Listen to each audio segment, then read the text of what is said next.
नमो अरिहन्ताणं नमो सिद्धाणं नमो आयर्याणं नमो वज्रायाणं नमो लोये सवसाहूणम् संयम अंश जग्यो रुचि परिणाम उदय प्रतिज्ञा को भयो प्रतिमाया को ना।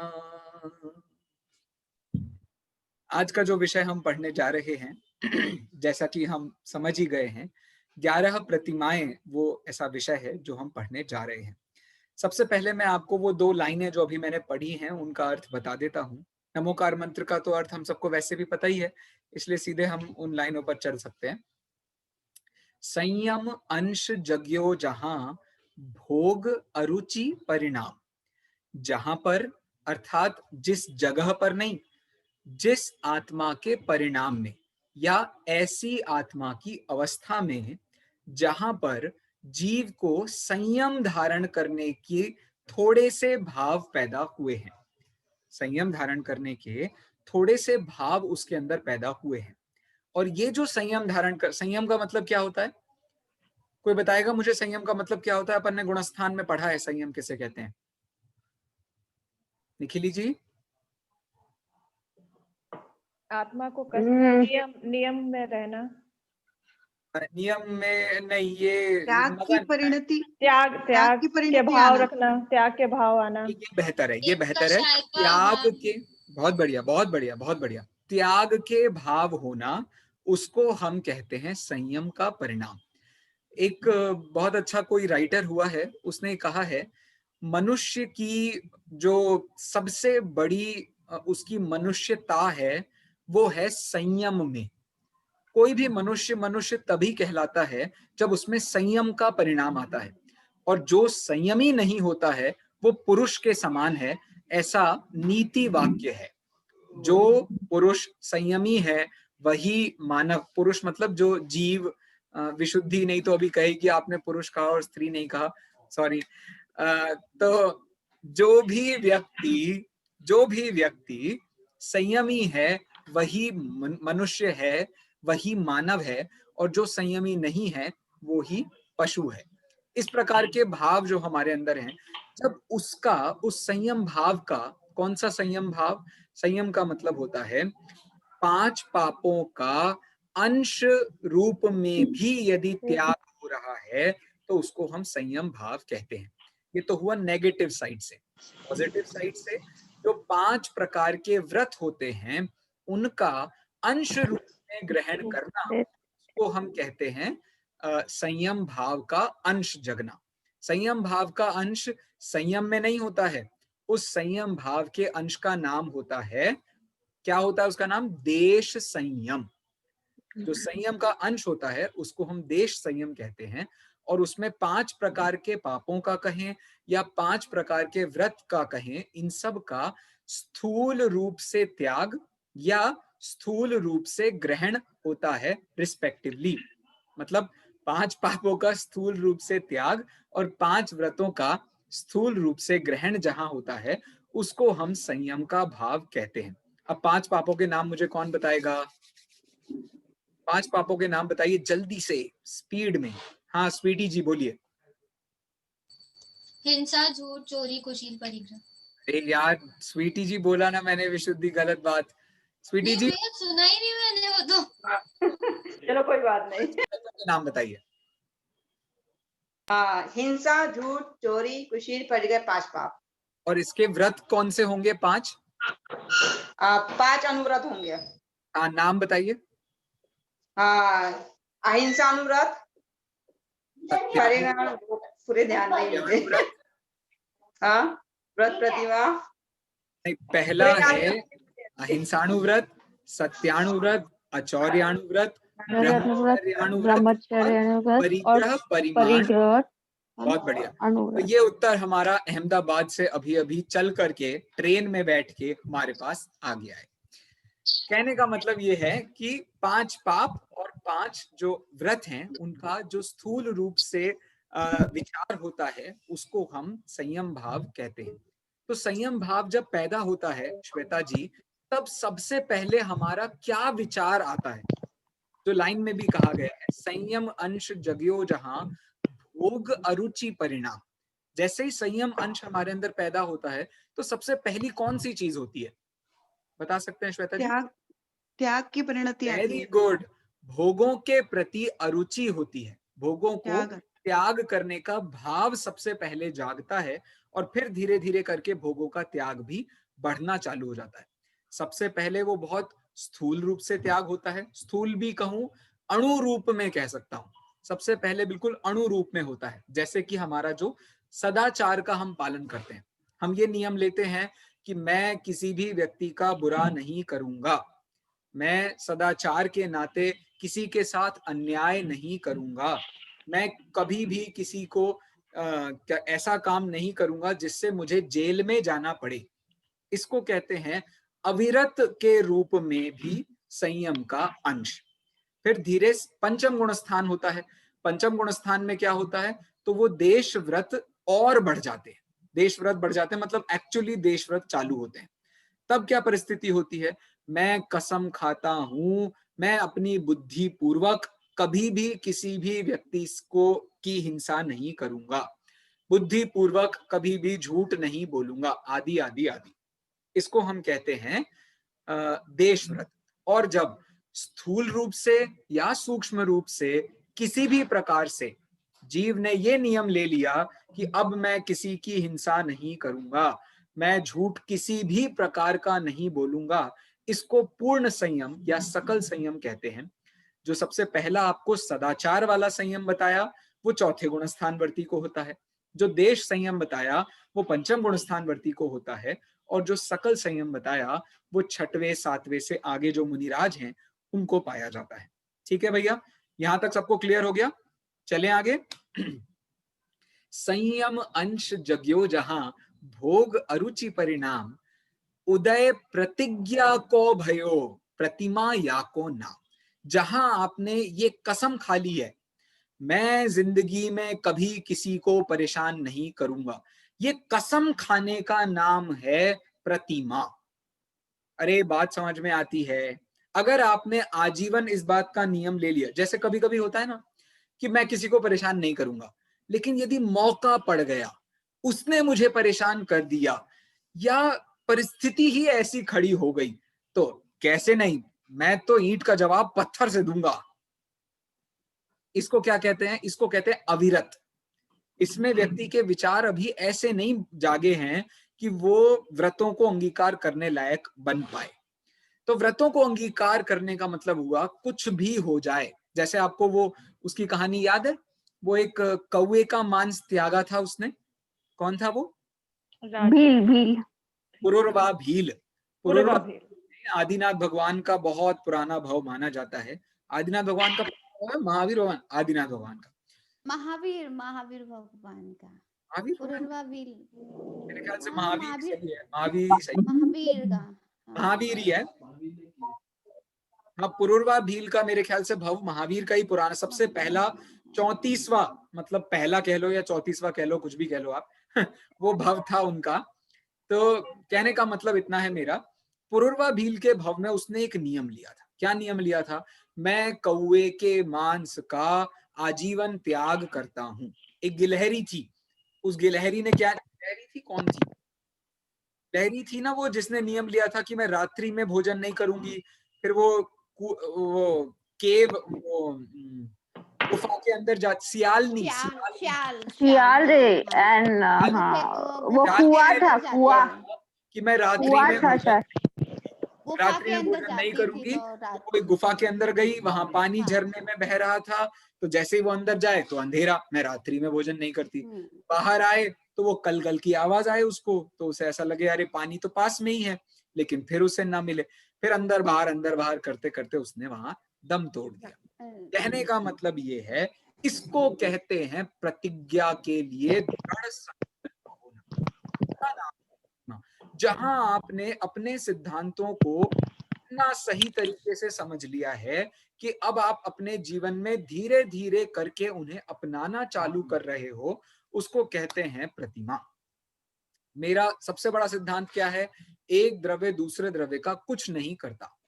अब एक द्रव्य दूसरे द्रव्य का कुछ नहीं करता है तो परिवार चलता है कि नहीं चलता है? घर बार चलता है कि नहीं चलता है? दुकान चलती है कि नहीं चलती है? चलती है। लेकिन कब तक चलती है? जब तक आपने उसको काम करने में धीरे धीरे संयम नहीं लाया। सबसे पहले क्या करेंगे हम दुकान में किसी के साथ कोई अन्याय नहीं करेंगे।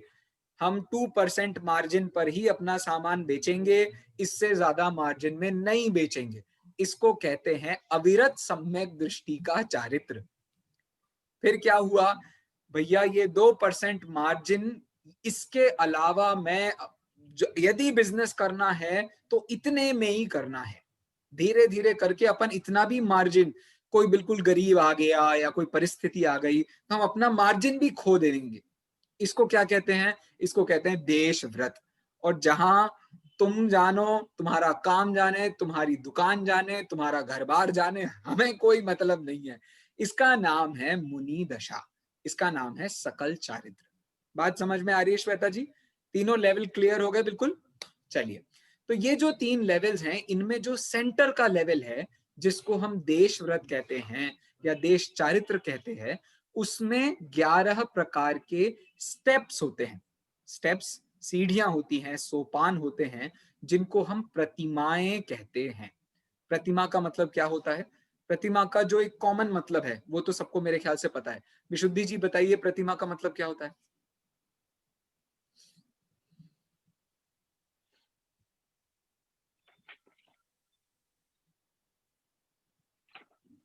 मतलब किसी भी चीज का पक्का वो लेना, निश्चय कर लेना। प्रतिमा का ये वर्ड, मतलब किसी चीज का त्याग का और उस बात पे अटल रहना। ये मीनिंग वैसे मैंने प्रतिज्ञा वर्ड से तो कभी नहीं सुना, लेकिन मुझे दिखाना ये। हाँ श्वेता जी बोलिए। भैया अंदर में निर्मलता का प्रकट होना। मेरे ख्याल से आप लोग सब मुझे वो भाव वाली प्रतिमा का मीनिंग बता रहे हैं। मैं तो प्रतिमा वर्ड का मीनिंग पूछ रहा हूँ। प्रतिमा वर्ड का मीनिंग क्या होता है? आइडल, मूर्ति। वेरी गुड, मेरे बगल से भी आंसर आया, स्टैच्यू। इसका मतलब क्या होता है? इसका मतलब होता है किसी चीज में बिल्कुल स्थिर हो जाना, पक्के हो जाना, अचल हो जाना, ध्रुव हो जाना, अनुपम हो जाना। समझ रहे हैं आप? मतलब समय सार में लीन हो जाना। कहने का मतलब यह है बिल्कुल स्थिर हो जाना, किसी चीज में स्थिर हो जाना, उसको प्रतिमा कहते हैं। तो ऐसे पहली प्रतिमा है, वो भी एक स्थिरता का लेवल है। ऐसे दूसरी प्रतिमा है, वो भी एक स्थिरता का लेवल है। तीसरी, चौथी, पांचवी, जैसे विशुद्धि जी ने कहा था कि निर्मलता के स्टेज में स्थिर होना, उसको हम कहते हैं प्रतिमा। उसी प्रकार की प्रतिमा का पूरा विषय आज हम पढ़ने वाले हैं। मैंने भूमिका बना ली है। अब हम सीधे चल रहे हैं बनारसी दास जी के थोड़ा सा इंट्रोडक्शन को पढ़ने के लिए। ठीक है, तो मैं अपनी स्क्रीन शेयर करता हूं। कहाँ है ये रही। तो मैं यहां से पढ़ रहा हूं, आप लोग सब ध्यान से देखिएगा। अपन 2-2 लाइनें पढ़ेंगे, उसके बारे में थोड़ी सी बात कुछ करनी होगी तो करेंगे, वरना अपन सीधे आगे बढ़ेंगे। ये इंट्रोडक्शन अपने कोर्स में नहीं है, लेकिन आपको सामान्य जानकारी हो जाए बनारसी दास जी के बारे में, इसलिए पढ़ रहे हैं। ठीक है, एक प्रश्न आएगा इसमें से, ठीक है? हाँ, सरल आएगा। अध्यात्म और काव्य दोनों क्षेत्रों में सर्वोच्च प्रतिष्ठा प्राप्त पंडित बनारसी दास 17वीं शताब्दी के रस सिद्ध कवि और आत्मानुभवी विद्वान थे। ठीक है, 17वीं शताब्दी कौन से साल से चालू करके कौन से साल तक होती है? 17वीं शताब्दी। यहाँ पे तो 1600 तो ऑलरेडी लिखा हुआ है। यार ऐसे नहीं होता है, बताओ जल्दी से, 17वीं शताब्दी कहाँ से चालू होती है और कहाँ तक रहती है? भैया 17वीं शताब्दी यानी 17वीं 1 से पूरे 100 तक, यानी जब तक 18वीं स्टार्ट ना हो जाए।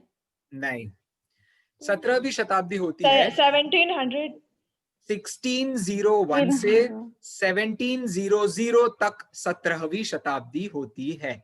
18वीं शताब्दी कहाँ से होती है? तो 1701 से 17 लेकर 1800 तक, 19वीं शताब्दी, 20वीं शताब्दी, 21वीं शताब्दी। 21वीं शताब्दी कहां से चालू हुई थी? 2001 से कब तक चलेगी? 2100 तक, ठीक है ना? इसलिए अभी कौन सी सेंचुरी चल रही है? 21वीं शताब्दी 21वीं शताब्दी नहीं चल रही है, इस हिसाब से यहाँ 17वीं शताब्दी है। क्लियर हो गया? चलें आगे।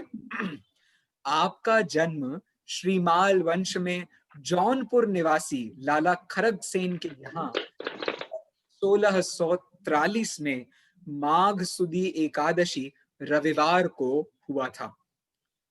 उस समय इनका नाम विक्रमजीत रखा गया था, परंतु बनारस की यात्रा के समय पार्श्वनाथ की जन्मभूमि वाराणसी के नाम पर इनका नाम बनारसी दास रखा गया, क्योंकि ये दिन भर रात भर बनारस के गीत ही गाते रहते थे, तो इनका नाम रख दिया गया बनारसी दास।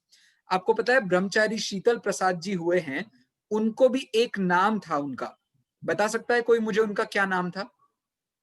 ब्रह्मचारी शीतल प्रसाद जी का एक नाम फेमस है, मम्मी बता रही हैं क्या? ब्रह्मचारी शीतल प्रसाद जी का एक नाम था, उनको समय सारी कहते थे, क्योंकि वो हर समय समय सार के गीत गाते रहते थे।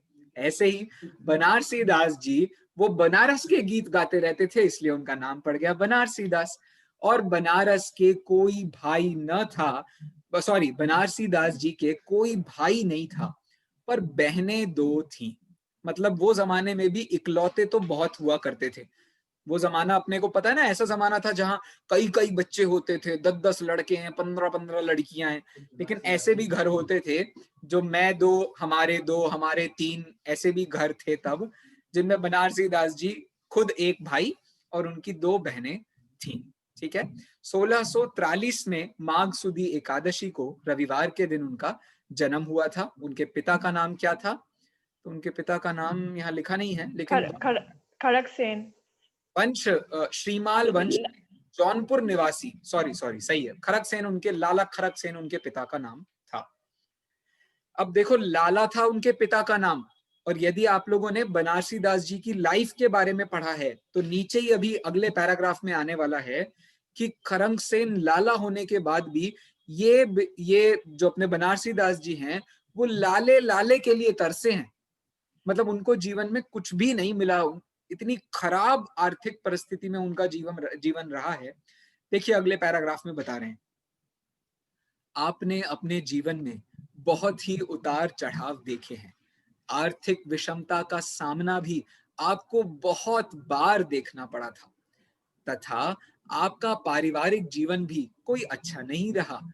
आपकी 3 शादियां हुई और तीनों की 3 पत्नियां मर गईं। 9 संतानें हुई, 9 की 9 संतानें मर गईं। 7 पुत्र और 2 पुत्रियां हुई, ये भी बिल्कुल नहीं बचे। आप समझ लो, मतलब समझ लो वो क्या कहते हैं, मृत्यु महोत्सव तो इन्होंने ही सेलिब्रेट किया है। 3 शादियां, 9 संतानें, कोई भी नहीं बचा। उन्होंने कितनी सारी डेथ्स अपनी लाइफ में देखी होंगी, आप इसका अंदाजा लगा सकते हैं। मतलब आधे टाइम तो उनका जीवन शोर सूतक में ही जाता होगा। अब ये हो गया, अब ये मर गए, अब ये हो गया, अब ये मर गए। शोर सूतक तो जानते हैं हम। स्वाति जी, शोर का मतलब क्या होता है और सूतक का मतलब क्या होता है? सौर मतलब जब जन्म होता है उसका सूतक, और जब मरण होता है वो उसका सूतक। नहीं, शोर का भी शोर ही नहीं, होता है और सूतक का भी अच्छा, सूतक ही होता है। मतलब जन्म को सौर बोलते हैं और मरण को सूतक, ऐसा कुछ तो ऐसा मैं है। समझ गया था, मैं सिर्फ मजाक उड़ा रहा था, मेरी गलती है, सॉरी। आगे बढ़ते हैं। अब उन्होंने अर्ध कथानक नाम से अपना एक ऑटोबायोग्राफी लिखी है। विशुद्धि जी, दुनिया की सबसे पुरानी ऑटोबायोग्राफीज में जो बायोग्राफी फेमस है उसका नाम है अर्ध कथानक। इससे पुरानी आज तक कोई भी हिंदी साहित्य की ऑटोबायोग्राफी, आपको पता है ऑटोबायोग्राफी क्या होता है विशुद्धि?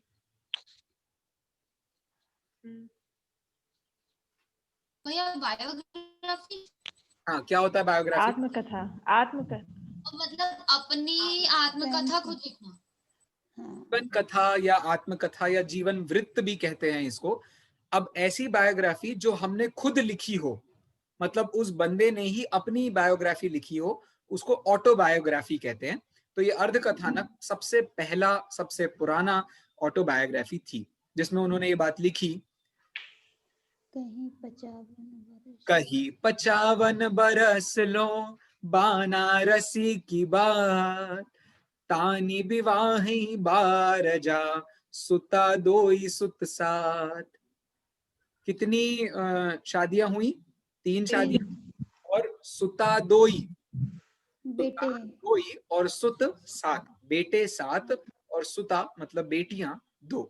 2 9 बालक हुए रहे नीरि नर दोय, नारी न नारी न कोई, ज्यों तरुवर पतझार है रहे ठूठ से होय। मतलब ये जैसे पतझड़ होता है और वो झर झर करके गिरता जाता है और पेड़ जैसा का वैसा बना रहता है, तो वो अपना ही मजाक उड़ा रहे हैं कि देखो मैं ठूठ की तरह खड़ा रहा और ये सब के सब मेरे सामने हुए और चले गए। इस प्रकार की बात वो कहना चाह रहे हैं। चलिए हम आगे बढ़ते हैं। इनके लिए भैया जी एक बात और थी बनारसी दास जी के लिए, कि इनको बोला गया था कि यहाँ दीपक जला कर आओ तो आपके बच्चे बच जाएंगे, बट ये इन्होंने मिथ्यात्व बिल्कुल नहीं पाला, चाहे कुछ भी उनकी परिस्थिति रही। उनके मिथ्यात्व थोड़े अलग टाइप के रहे।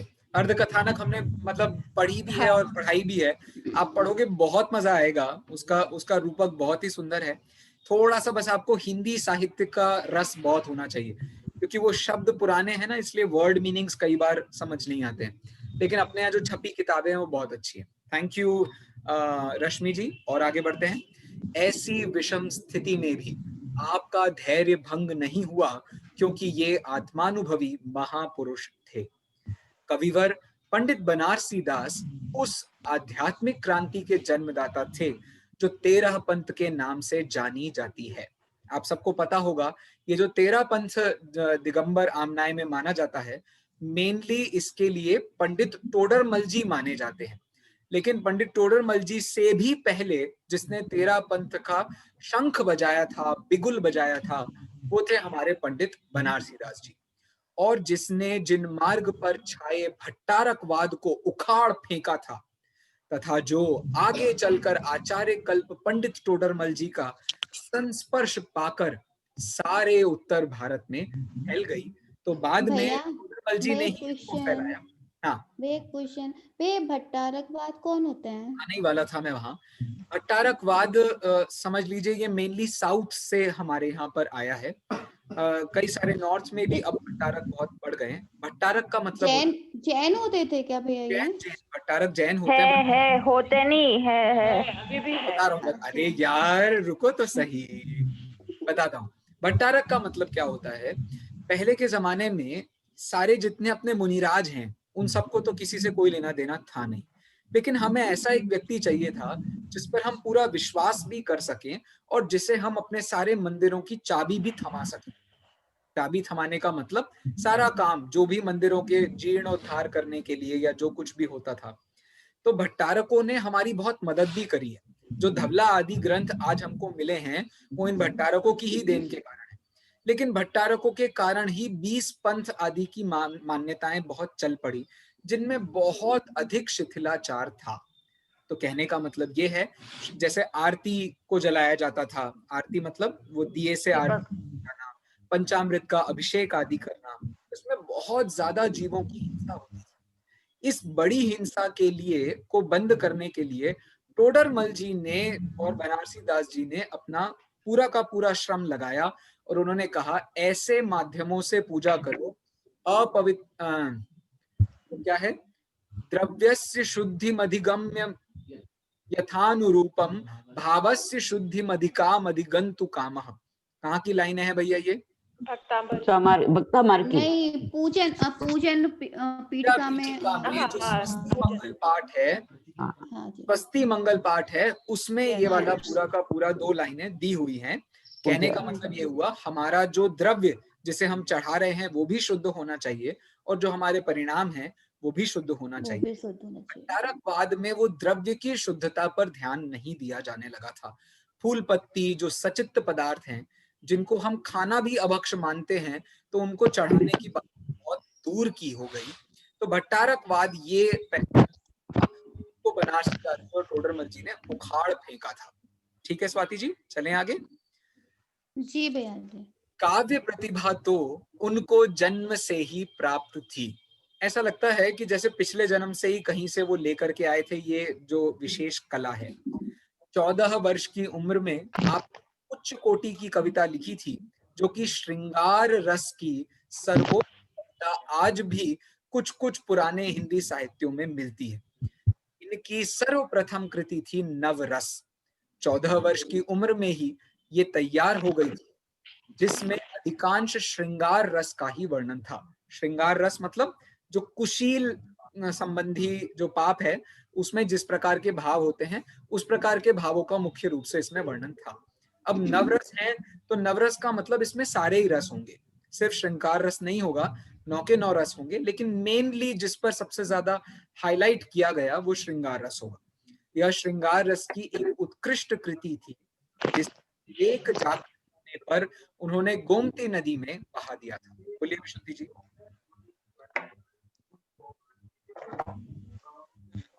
लेकिन उन्होंने तो सारी बहा दी थी, तो फिर अभी जो मतलब कहीं कहीं मिल जाती है तो कैसे? जैसे अपने यहाँ पर भी ऐसे बहुत हुआ है ना कि कुछ कुछ ग्रंथों के नाम मिल गए लेकिन वो ग्रंथ नहीं मिले।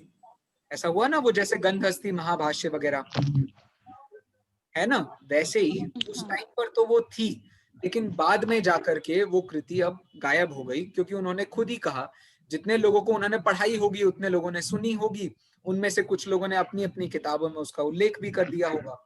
तो वहां तो अपने को मिल रही है, लेकिन आगे अपने को वो नहीं मिल रही है। कहने का मतलब ये हुआ कि उन्होंने खुद बहा दी, तो उसके बाद में उसका कुछ भी बचना इम्पॉसिबल था।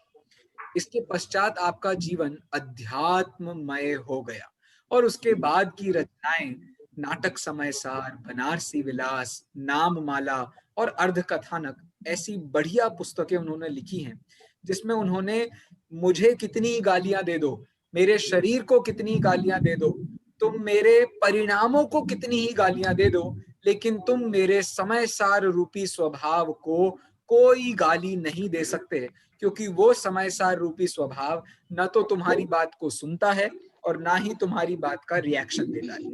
वो ऐसा ध्रुव स्वभाव है, उसमें वो जाकर के लीन हो गए, और यही बात उनके सारी की सारी कृतियों में बहुत क्लियरली हमको देखने को मिलती है।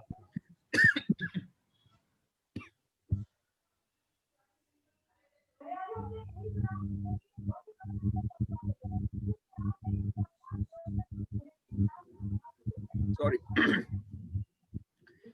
अर्धकथानक हिंदी भाषा का प्रथम आत्मचरित्र है, जो कि अपने में एक प्रौढ़तम कृति है। बहुत महान, बहुत कृति है। हाँ, पर आपको तकलीफ हो रही, दूसरा कोई पढ़ ले इसको। आप पढ़िए ना प्लीज, पढ़िए ना ललिता जी। बनारसी विलास कवि की अनेक रचनाओं का संग्रह ग्रंथ है और नाम वाला कोश काव्य है। बहुत बढ़िया। देखिए इसमें दो बातें हुई। 55 वर्ष की उम्र में उन्होंने अर्धकथानक लिखा था, जिसमें बहुत सारे प्रकार से उन्होंने अपनी पूरी लाइफ का चार्ट दिया है। पहले यहाँ गए, फिर यहाँ गए, फिर यहाँ गए, यहाँ ऐसा हो गया, वहां वैसा हो गया, यहाँ पैसे के लिए गए, वहां पर प्रभावना के लिए गए, सब कुछ उन्होंने उसमें लिखा। इसके अलावा बनारसी विलास जो ग्रंथ था, उसमें उन्होंने बहुत सारे ऐसे संग्रह हैं, 100 के ऊपर उसमें ऐसे भजन होंगे, और नाममाला एक कोश काव्य बन गया, जिसमें वर्ड्स ही वर्ड्स बहुत सारे थे। चलिए आगे स्वाति जी पढ़िए।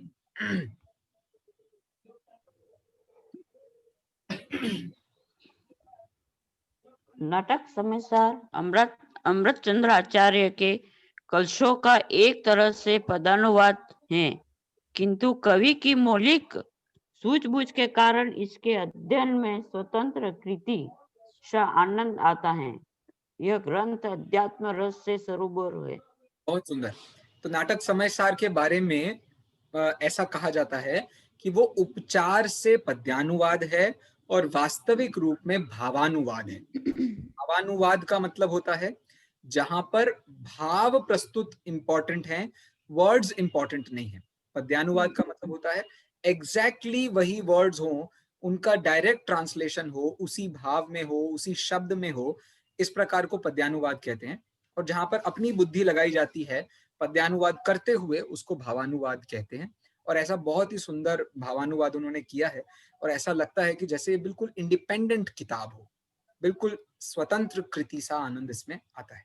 आगे पढ़िए स्वाति जी।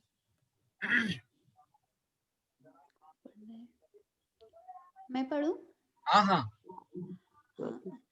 यह पाठ इसी नाटक समय सार के चतुर्दश गुणस्थान अधिकार के आधार पर लिखा गया है। विशेष अध्ययन के लिए मूल ग्रंथ का अध्ययन करना चाहिए। कभी अपनी आत्म साधना और काव्य साधना दोनों में ही बेजोड़ है। बहुत बढ़िया, बहुत बहुत धन्यवाद स्वाति जी और मालती ललिता जी को। यहाँ सिर्फ इतनी सी बात है कि 14 गुणस्थान का उन्होंने एक अंतिम अधिकार लिखा है। अधिकार का नंबर क्या है? 7वां है शायद 7वें नंबर का अधिकार है। अभी देख करके आपको बताते हैं। नाटक समय सार में सबसे अंतिम अधिकार है, जिसमें 14 गुणस्थानों का वर्णन है। 14 गुणस्थानों में 5वां गुणस्थान का नाम है देश विरत सम्यक दृष्टि। उसमें उन्होंने इन 11 प्रतिमाओं का वर्णन किया है। और ये जो 13वें नंबर का अध्याय है, जो चतुर्दश गुणस्थान अधिकार है, वो 13वें नंबर का अधिकार है नाटक समय सार का। ठीक है, चलिए तो अब अपन अपने टॉपिक पर आते हैं। रश्मि जी जरा प्लीज इसको पढ़िए ना।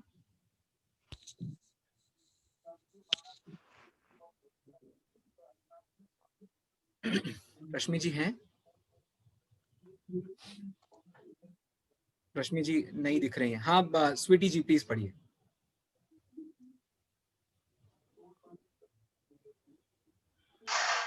पंचम गुणस्थानवर्ती श्रावक और उसकी 11 प्रतिमाएं। आचार्य उमा स्वामी का वाक्य है, सम्यक दर्शन ज्ञान चारित्राणि मोक्ष मार्ग। सम्यक दर्शन, सम्यक ज्ञान एवं सम्यक चारित्र, इन तीनों की एकता ही मोक्ष मार्ग है। सम्यक दर्शन प्राप्त जीव की श्रद्धा यानी प्रतीति तो सम्यक हो गई, तदनुसार ज्ञान भी सम्यक हो गया तथा स्वरूप में आंशिक स्थिरता प्रकट हो जाने से मोक्ष मार्ग का आरंभ ही हो गया है। किंतु मात्र उतनी ही स्वरूप स्थिरता चारित्र संज्ञा प्राप्त नहीं करती। इस कारण उस जीव को चतुर्थ गुणस्थानवर्ती अव्रती श्रावक कहा गया है। थैंक यू, बहुत बढ़िया। देखिए हम सब जानते हैं कि मोक्ष मार्ग किसे कहते हैं। सम्यक दर्शन ज्ञान चारित्र जब होता है तब हम उसको मोक्ष मार्ग कहते हैं। तो एक प्रकार से ये जो चौथा गुणस्थान है, मैंने पिछली कक्षाओं में भी इस बात के बारे में आपको बताया है, चौथे गुणस्थान वर्ती को भी सम्यक दर्शन ज्ञान चारित्र होता है। लेकिन उस चारित्र को किस प्रकार की चारित्र संज्ञा दी जाएगी, तो उस चारित्र को कहते हैं सम्यक्त्वाचरण चारित्र। लेकिन ये सम्यक्त्वाचरण चारित्र संयम से संबंध नहीं रखने के कारण इसको हम असंयम चारित्र भी कहते हैं या अव्रत चारित्र भी कहते हैं। मैं ऐसा क्यों कह रहा हूं? क्योंकि जिनवाणी में भी इस चौथे गुणस्थानवर्ती के चारित्र को मिथ्या चारित्र नहीं कहा गया है। उसके चारित्र को अचारित्र संज्ञा है, मिथ्या चारित्र संज्ञा नहीं है। तो इससे हमको ये समझ में आता है जो अशब्द होता है उसके दो मीनिंग होते हैं। पहला होता है ईशत, पार्शियल। पार्शियल मतलब जहां पर बहुत कम मात्रा में, जिसको हम क्वांटिफाई नहीं कर सकते हैं, जिसको हम कैलकुलेट नहीं कर सकते हैं, ऐसा चारित्र जिसको पाया जाता है उसको कहते हैं अविरत सम्यक दृष्टि। श्वेता जी समझ में आ रही है आपको बात? जैसे बच्चे ने पास होने के लिए 33 नंबर की जरूरत थी, लेकिन उसने लाया 32 नंबर। अब बताओ वो पास है कि फेल है? फेल है भैया। फेल है। लेकिन अब बताओ क्या वो जिसने 0 मार्क्स लाए हैं उससे बेहतर नहीं है? बेटर तो है भैया। बस इसीलिए उस चारित्र को हम क्वांटिफाई नहीं कर सकते हैं। चारित्र की दृष्टि से तो ये सम्यक सॉरी जैसे चौथे गुण स्थान वर्ती आपने बोला, तो उनको क्या सम्यक चारित्र में सम्यक पॉइंट मेरा यही कहने का मतलब था, सम्यक चारित्र को चारित्र तो है, लेकिन सम्यक चारित्र है सम्यक चारित्र को आपको 2 भागों में डिवाइड करना चाहिए। सबसे पहला डिवीजन है सम्यक्त्वाचरण चारित्र और दूसरा है संयमाचरण चारित्र। सम्यक्त्वाचरण में चौथे गुण स्थान वर्ती का चारित्र आया। संयमाचरण चारित्र को दो पार्ट्स में डिवाइड किया, देश चारित्र और सकल चारित्र।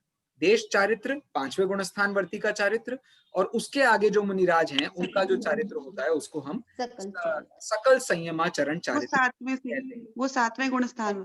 यस, तो इसका मुझे चार्ट बना करके भेजना है आप सबको। अपनी कॉपी पर भी बना के भेज सकते हो आप, या आप कोई इमेज बना करके भी भेज सकते हो कि सम्यक चारित्र की विभिन्न श्रेणियां, सम्यक चारित्र की कौन कौन सी विभिन्न श्रेणियां बनेंगी, उसका आपको एक छोटा सा चार्ट बना करके भेजना है।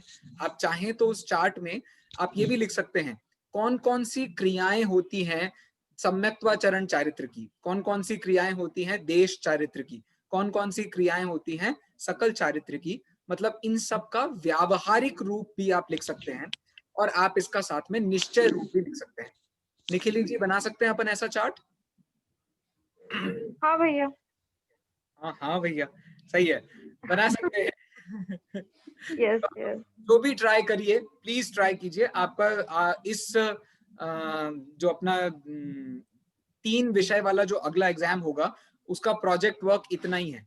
आपको 3 प्रकार से जो हमने सम्यक चारित्र की श्रेणियां देखी हैं उनका निश्चय और व्यवहार के माध्यम से प्रस्तुतिकरण लिखना है। ठीक है, चलिए आगे बढ़ते हैं। तो यहाँ तक की बात सबको समझ में आ गई कि नहीं आई?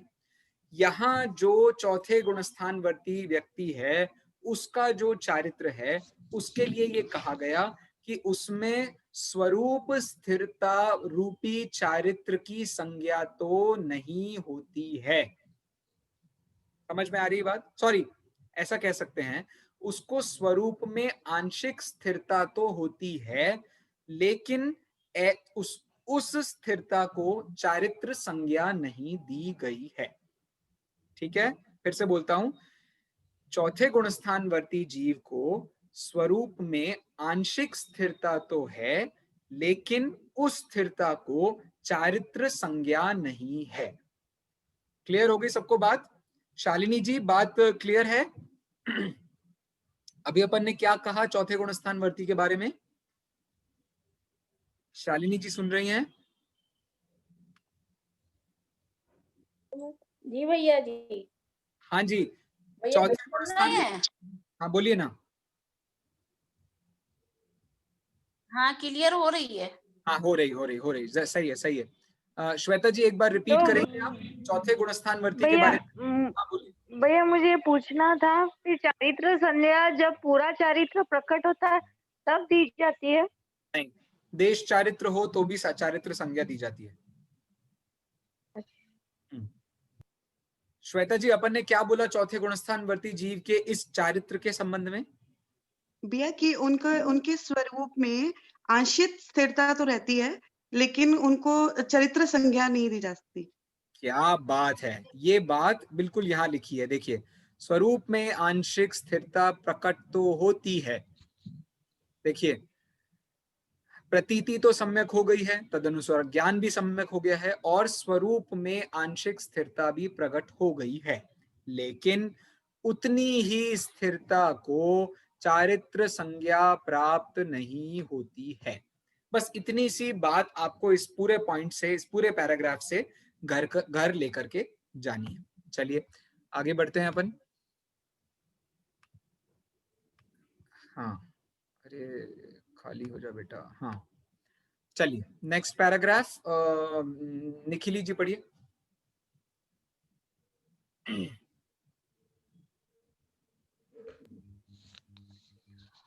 उपरोक्त चतुर्थ गुणस्थानवर्ती श्रावक विशेष पुरुषार्थ पूर्वक स्वरूप स्थिरता लीनता बढ़ाकर पंचम गुणस्थान प्राप्त करता है। वह जय हो जय हो जय हो, हमारा टॉपिक चालू हो गया फाइनली। तो ऐसा व्यक्ति जो चौथे गुणस्थान में था उसने पुरुषार्थ बढ़ाना चालू कर दिया है, उसकी स्वरूप स्थिरता धीरे धीरे करके बढ़ रही है। अब देखो वो ऐसे बताएंगे वो स्वरूप स्थिरता किस प्रकार से हो रही है, उसका निश्चय और व्यवहार सब बताएंगे। चलिए आगे बढ़ते हैं। वह स्वरूप स्थिरता ही देश चारित्र है और वही पंचम गुणस्थानवर्ती श्रावक है। इस प्रकार जो स्वरूप स्थिरता वीतरागता की वृद्धि होती है और रागांश घटता है, उसे निश्चय प्रतिमा, निश्चय देश चारित्र कहते हैं। बहुत बढ़िया। तो पहला हमारा पड़ाव हमने पूरा किया कि जिस व्यक्ति ने अपनी स्वरूप स्थिरता को बढ़ाया है उसका गुणस्थान कौन सा हो गया है? पांचवा। इस पांचवे गुणस्थान का नाम क्या है? देश चारित्र। और इस देश चारित्र में निश्चय से उस देश चारित्र की क्या परिभाषा है? तो निश्चय से उस देश चारित्र की परिभाषा अभी निखिली जी ने हमको बताई है। उसको 3 रूपों में बताया गया, 2 रूपों में बताया गया है। निखिली जी, निश्चय प्रतिमा के 2 रूप कौन कौन से हैं? वीतरागता की वृद्धि और रागांश का घटना। बहुत बढ़िया। तो 2 कषाय चौकड़ी का अभाव होना, इसको तो कहेंगे रागांश का घटना, और उतनी आत्मस्थिरता का बढ़ना, उसको हम कहेंगे वीतरागता। तो उतने अंशों में वीतरागता और उतने अंशों में राग का घटना। ये वाली बात निखिली जी अपन लोगों ने कहां से निकाली है कि वीतरागता का बढ़ना, रागांश का घटना, ये दोनों साइमल्टेनियसली होता है? ये अपन ने कहां पढ़ा था इससे पहले? निमित्त नैमित्तिक में भी हो सकता है। मार्ग, मुक्ति का मार्ग। मुक्ति का मार्ग। अरे यार, आपको किसी को लाइन याद आ रही है? विशुद्धि? हाँ हाँ भैया, लाइन याद आ रही है आपको? अपन ने जो पढ़ी थी ये वाली लाइन।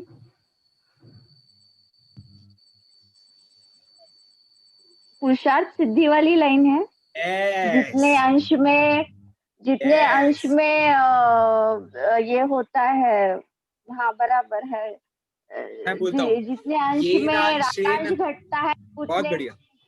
एनांशेन, हाँ बराबर। येनांशेन तु रागः तेनांशेन बंधनम भवति।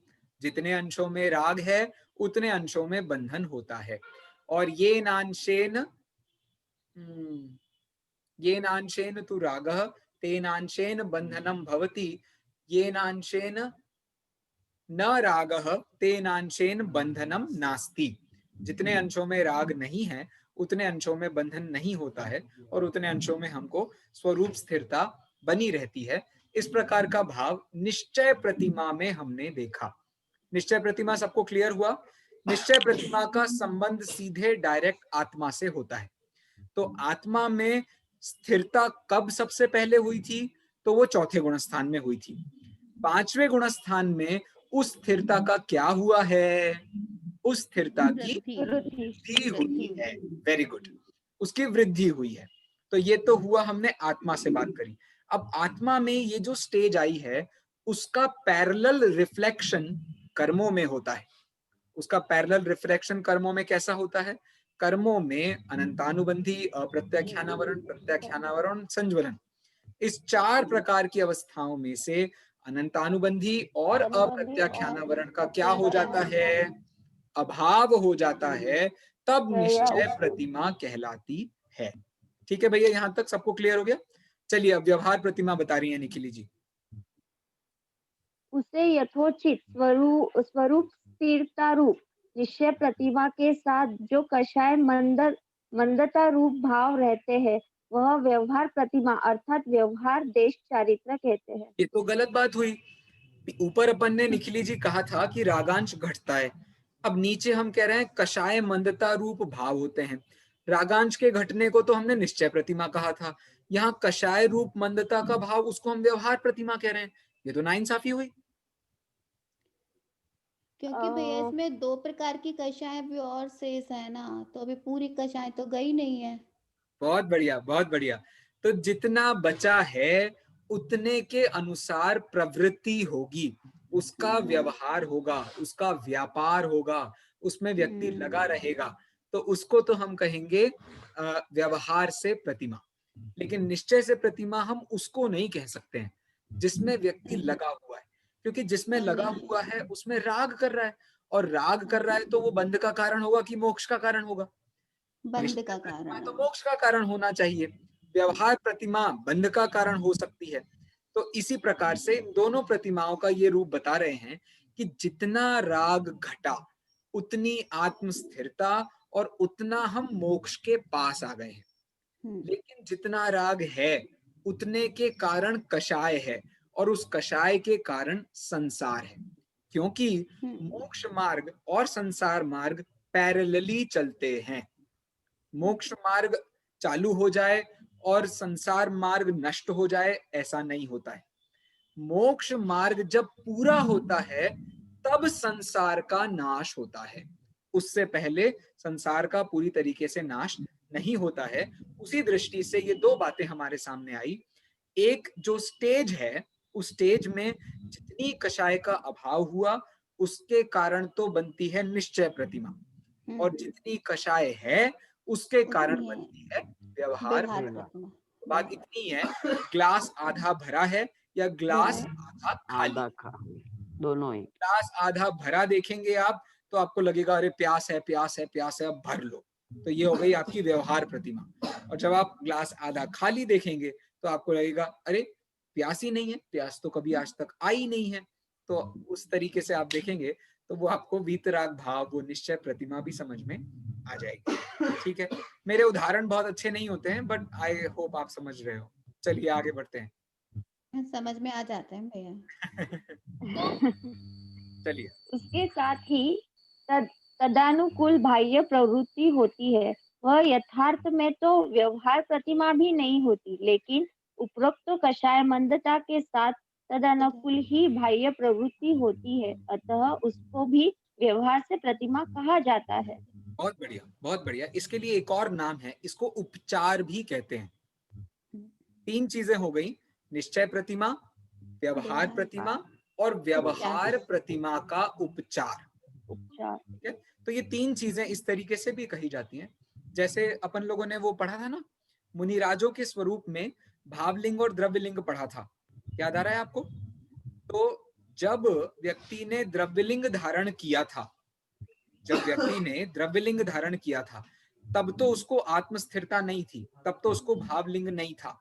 लेकिन उस समय भी वो जो भावलिंग की भावना उसको थी, उसको भी उपचार से भावलिंग कहा जाता है। लेकिन उसके जस्ट बाद जब वो भावलिंग अंगीकार कर लेता है, वास्तव में वही उसका जो भाव है वो ही मुक्ति दिलाने वाला है। उससे पहले वाला वो जो भाव है वो मुक्ति दिलाने वाला नहीं है। कहने का मतलब ये हुआ, तीन चीजें हो गई श्वेता जी। पहला हुई आत्मा की स्थिरता, जितने अंशों में आत्मा की स्थिरता है वो तो हुआ आत्मा संबंधी भाव, इसलिए उसको कहते हैं निश्चय देश चारित्र। अब उसके साथ में जितने अंशों में राग है उतने राग का रिफ्लेक्शन आपके डे टू डे एक्टिविटीज में नजर आएगा। तो जो राग है उसको हम कहते हैं व्यवहार प्रतिमा, और उस व्यवहार प्रतिमा का जो रियल लाइफ में रिफ्लेक्शन होता है, रियल लाइफ में जो भी आप उठापटक कर रहे हो उसमें जो आपकी सहूलियत होती है, उसको हम कहते हैं उपचार से व्यवहार प्रतिमा। तीनों बातें क्लियर हो गई सबको? पक्की बात है? जितने अंशों में आत्मस्थिरता, मतलब जितने अंशों में राग का अभाव, उसको कहते हैं निश्चय प्रतिमा। निश्चय प्रतिमा। राग बचा हुआ है उसको कहेंगे व्यवहार प्रतिमा। और उस व्यवहार प्रतिमा में जो राग है, उस राग के कारण खाना बनाना, खाना खिलाना, उठना, बैठना, झाड़ू लगाना, मंदिर जाना, एक वस्त्र धारण करना, दो वस्त्र धारण करना, ये जो कुछ भी हो रहा है उस सब को हम, उस बाह्य क्रिया को भी उपचार से व्यवहार प्रतिमा कहा जाता है। यहाँ तक की बात सबको क्लियर हो गई भैया? भैया पर यहाँ पे ऐसा क्यों लिखा है कि कषाय की मंदता के साथ तद अनुकूल बाह्य प्रवृत्ति, तो इसका तो ये भी हो सकता है ना कि जितनी अंश में राग कम हुआ है उतना ही हमसे कम कषाय की गई। समझा नहीं, एक बार फिर से बताइए। हाँ नहीं, जैसे इधर लिखा है कि कषाय की मंदता के साथ तदनुकूल बाह्य प्रवृत्ति होती है, तो कषाय की मंदता इन्होंने हाईलाइट की है। तो मीन्स हमारी जितनी बाह्य प्रवृत्ति मेनी टाइम्स, जैसे हम भले चौथे गुणस्थान, जैसे हम नॉर्मल एग्जांपल लेते हैं लौकिक में कि जैसे मैंने पढ़ाई शुरू की वैसे मैंने आलू प्याज खाना छोड़ दिया, ठीक है। तो ये तो मैं ये पढ़ाई की वजह से मैंने आलू प्याज खाना छोड़ छोड़ दिया, तो इसको हम ऐसे भी रिलेट कर सकते हैं कि उतनी मंदता हुई, यानी उतनी विशुद्धि हुई परिणामों में, तो Interesting. उसके वजह से क्या मैं व्रत पालन की प्रवृत्ति हुई। समझा, मैं बोलता हूँ। देखिए, यहाँ मेरे कहने का मतलब क्या था या आचार्य देव का कहने का मतलब क्या है वो मैं थोड़ा सा क्लियर करता हूँ। अब हम एक और लेवल पर चले गए। सबसे पहला लेवल था, निखिली जी ध्यान से सुनना आप। सबसे पहला लेवल था आत्मा की स्थिरता, ठीक है। आत्मा की स्थिरता वाले लेवल को तो हमने निश्चय प्रतिमा कहा। निश्चय प्रतिमा। उसके साथ जो राग परिणाम आया उसको हमने व्यवहार प्रतिमा कहा। व्यवहार प्रतिमा। उस व्यवहार प्रतिमा के साथ जो एक्टिविटीज हुई, वो एक्टिविटीज, अब आप ये कह रहे हो उस एक्टिविटी के रिफ्लेक्शन में होने वाला जो भाव है, मतलब वो उससे पहले भी पाया जाता है। मतलब कहने का मतलब ये हुआ कि यदि देश व्रत में जितनी क्रियाएं की जा रही हैं, वे ही क्रियाएं देश व्रत में जितनी क्रियाएं की जा रही हैं, उतनी और वैसी क्रियाएं आपको उससे नीचे वाले लेवल में भी देखने को मिल सकती हैं। यही कहना चाह रहे हो आप? लेकिन क्या उस लेवल की जो क्रियाएं हैं उनको भी हम, बोलिए। नहीं, मुझे तो निश्चय से ही कहना था कि जो क्रियाएं दिख रही है आर दे रिलेटेड टू निश्चय प्रतिमा। ये ऐसा ही है, आपको निश्चय से लेकर व्यवहार तक कैलकुलेशन बिठाना पड़ेगा। आप व्यवहार से लेकर निश्चय का कैलकुलेशन नहीं बिठा सकते। कहने का मतलब ये है कि आप किसी भी आदमी का 100% जजमेंट नहीं दे सकते हो कि ये सम्यक दृष्टि है कि नहीं है। इसका जजमेंट सिर्फ बाहर के परिणामों से और उसकी क्रियाओं से ही किया जाता है, और इसी आधार पर चरणानुयोग उनको सम्यक दृष्टि, मिथ्या दृष्टि कहता है। जो अच्छी क्रियाएं नहीं कर रहा है वो मिथ्या दृष्टि, जो अच्छी क्रियाएं कर रहा है उसे सम्यक दृष्टि। और कभी कभी वो ऐसा भी कहता है, जो अच्छी क्रियाओं के साथ अच्छे परिणाम रखता है वो सम्यक दृष्टि, और जो न तो अच्छी क्रियाएं रख रहा है, मतलब कभी कभी तो ऐसा भी कह देते हैं जिसकी क्रियाएं बुरी हैं लेकिन परिणाम अच्छे हैं, उसको भी सम्यक दृष्टि कह देते हैं। ऐसे भी उदाहरण आपको बहुत प्रथमानुयोग में मिल जाएंगे।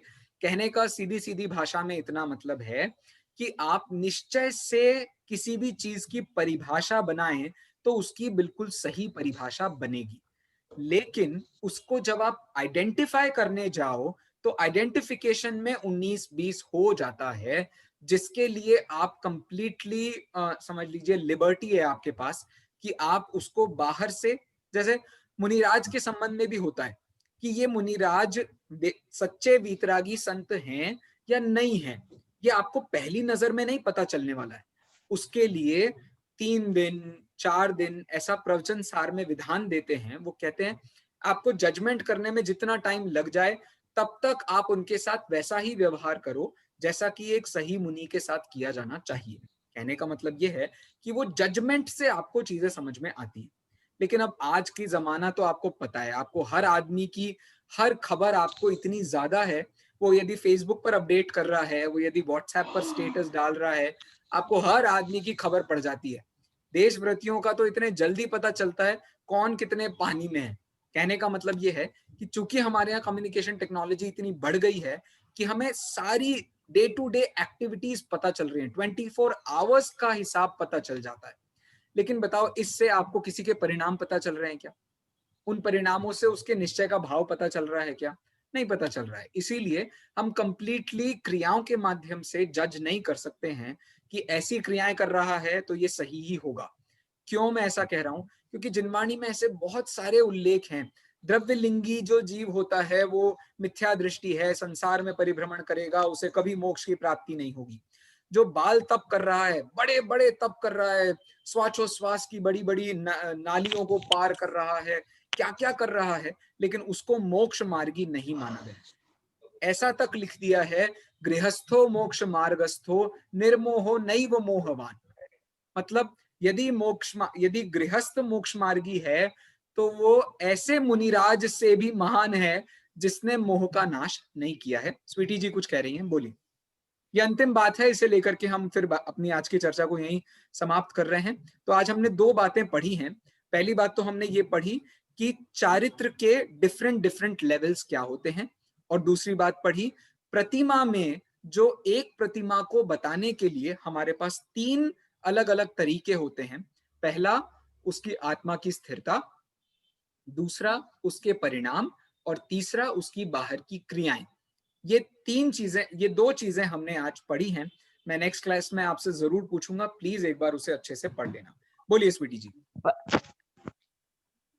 भैया जैसे आपने कहा, मतलब तो मैं बता रही हूँ, जैसे अकाम नजराम तो बताया है कि बाह्य से आप कितना भी तप कर लो, ये कर लो, पर स्वरूप में अगर स्थिरता नहीं है तो द्रव्यलिंगी मुनि भी वो तो मिथ्या दृष्टि ही हुआ, क्योंकि स्वरूप में जब तक नहीं जाओगे तो सब चीजें तो मिथ्या ही ना। कषाय का मंद था जो वो बता रहे थे, वो तो बाह्य से अगर हम यही दिक्कत है कि नवद्य में किसी मुनि के है, पर स्वरूप जैसे में आपने एग्जाम्पल दिया जी कि बाहर में जैसे हम रोटी बना रहा है, ये कर रहा है, कि राग की अपेक्षा तो हम कर ही रहे हैं ना। कषाय की मंदता अंतरंग से है पर बाह्य से तो नहीं है ना, तो उस अपेक्षा देखे जाएगा तो सही है। बिल्कुल सही बात है। दिक्कत बस इतनी होती है कि अंतरंग पता नहीं चलता है। अब अंतरंग पता चलने लगता तो सारी प्रॉब्लम सॉल्व हो जाती। लेकिन आप सोच करके देखो, यदि अंतरंग पता चलने लगता ना तो आपकी हालत और खराब हो जाती, क्योंकि आप ये परिभाषाएं नहीं बना पाते देशव्रतियों की। क्योंकि देशव्रति के मन में भी यदि कोई अतिचार आ गया, कोई खराब भाव आ गया, तो अब आप उसको देख लेते ना तो आप और पीछे भाग जाते, आप उसके पास ही नहीं जाते। तो आप फिर न तो चौथे गुणस्थानवर्ती का संपर्क करते, ना आप देशव्रति का संपर्क करते, ना आप मुनियों का संपर्क करते। आप किसी का संपर्क ही नहीं कर पाते यदि सबके अंतरंग भाव ऐसे बिल्कुल ट्रांसपेरेंटली आपके सामने रख दिए जाते। तो चरणानुयोग ने तो हमारा बहुत भला किया है कि भाई ये कॉमन क्रियाएं हैं, 28 मूल गुण दिख रहे हैं तो ये मुनिराज हैं। यदि आपको 11 प्रतिमाओं में से कोई प्रतिमा दिख रही है तो ये देशव्रति श्रावक हैं। उन्होंने हम पर एक प्रकार से उपकार ही किया है कि भाई तुम अंतरंग पर ज्यादा मत चले जाना, वरना तुम खुद अपने अंतरंग के दोष निकालने का कभी भी परिणाम नहीं बना पाओगे। अपने अंतरंग के दोष निकालने हैं तो दूसरों के अंतरंग में झांकना छोड़ो, अपने अंतरंग पर विचार करो, अपने आप मुक्ति की प्राप्ति हो जाएगी। आज बहुत अच्छी चर्चा हमारी हुई है। मैं आप सभी को तहे दिल से बहुत बहुत धन्यवाद देता हूँ। निखिली जी मैसेज पर बात करेंगे, हम बहुत लेट हो गए हैं, मुझे भी भागना है। I am so sorry. Next class में हम बात करेंगे। सिर्फ इंतजार 6 दिनों का है और कुछ घंटों का है। मिलते हैं 6 दिनों के बाद। जय Jinendra, happy corona, happy life. जय जिनेंद्र भैया जी। जय जिनेंद्र। जय जिनेंद्र। कोरोना